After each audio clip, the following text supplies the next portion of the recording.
और इसी बीच एक बड़ी खबर से आपको रूबरू करा दे, कांग्रेस दफ्तर ले जाया जाएगा मनमोहन सिंह का पार्थिव शरीर। जी हां, पूर्व प्रधानमंत्री मनमोहन सिंह के पार्थिव शरीर को कांग्रेस दफ्तर ले जाया जाएगा। कल सुबह 8 बजे कांग्रेस कार्यालय ले जाया जाएगा पार्थिव शरीर और कल सुबह 9:30 बजे आखिरी यात्रा शुरू होगी।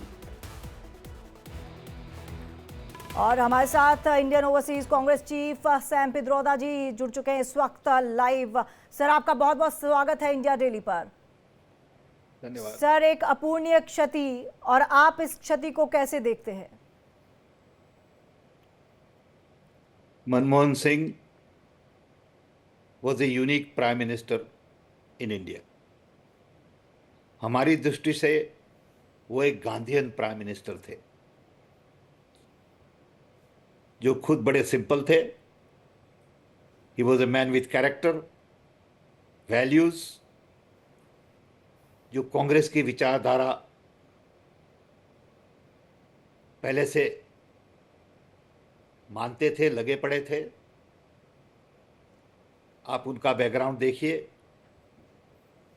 पार्टीशन के टाइम वो इंडिया आए, एक गरीब फैमिली में पढ़ाई लिखाई की, अल्टीमेटली कैम्ब्रिज यूनिवर्सिटी से इकोनॉमिक्स में पीएचडी किया। देश में वापस आके सरकार के साथ बैंकों में, ग्लोबल इंस्टीट्यूशंस में काम किया और फाइनली बिकेम प्राइम मिनिस्टर। उनकी जो जर्नी है, वो जर्नी देश की भी जर्नी है। हर युवा को इससे प्रोत्साहन मिलना चाहिए। लेकिन उनकी जो खासियत थी was his character, humility, ability to work with people।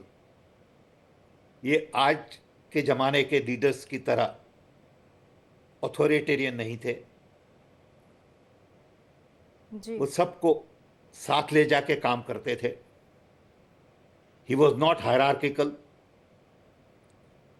He did not believe in command and control.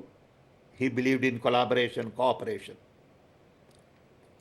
And he was a deep thinker, highly educated, well experienced, a person with deep knowledge. And those kinds of leaders are difficult to find today. जी sir, क्योंकि उन्होंने अपने कार्यकाल के दौरान कई सारे सम्मान भी प्राप्त किए और कई सारे ऐसे काम किए जिसने देश को काफ़ी ऊंचाई तक पहुंचाया। ऐसा काम आपके नज़रिए में कौन सा था? ऐसा कौन सा फैसला था उनका जिसने देश की दशा और दिशा दोनों बदली? बहुत सारे फैसले वैसे थे, लेकिन 1991 का economic liberalization was a turning point. लेकिन जब वो प्राइम मिनिस्टर बने, उसके बाद right to information, NREGA, right to education, foreign policy, his commitment to nuclear deal, his foreign trips abroad where he built relationships, strengthened ties with US। So उन्होंने बहुत सारा किया। जी। हमें उनसे 10 साल काम करने का मौका मिला। Knowledge commission and then innovation council, information infrastructure. उसके साथ साथ हमें मौका मिला रेलवे मॉडर्नाइजेशन के बारे में, BSNL reforms, Prasar Bharati bill. सो बहुत सारे प्रोजेक्ट्स जी। और सर के टाइम में जी लगाए गए। बिल्कुल। और सर, जैसा कि आप भी बात कर रहे थे कि बिल्कुल सरल स्वभाव के व्यक्तित्व था उनका, और हमने भी देखा है अपने कार्यकाल के दौरान कभी भी किसी तरह के विवाद में नहीं पड़े, कभी भी कोई ऐसा बयान नहीं दिया, जबकि प्रधानमंत्री के तौर पर काफ़ी ज़्यादा कटाक्ष उन पर किए जाते रहे। कभी उनके मुंह से कभी भी हमने ऐसा कोई शब्द नहीं सुना। और क्या वो अपनी निजी ज़िंदगी में भी इतने ही सरल और इतने ही ज़मीन से जुड़े हुए इंसान थे? बिल्कुल, बिल्कुल, बड़े सीधे सादे, with great deal of humility, and he didn't have double standards. He meant what he said, and he said what he meant. आजकल के leader don't mean what they say and they don't say what they mean.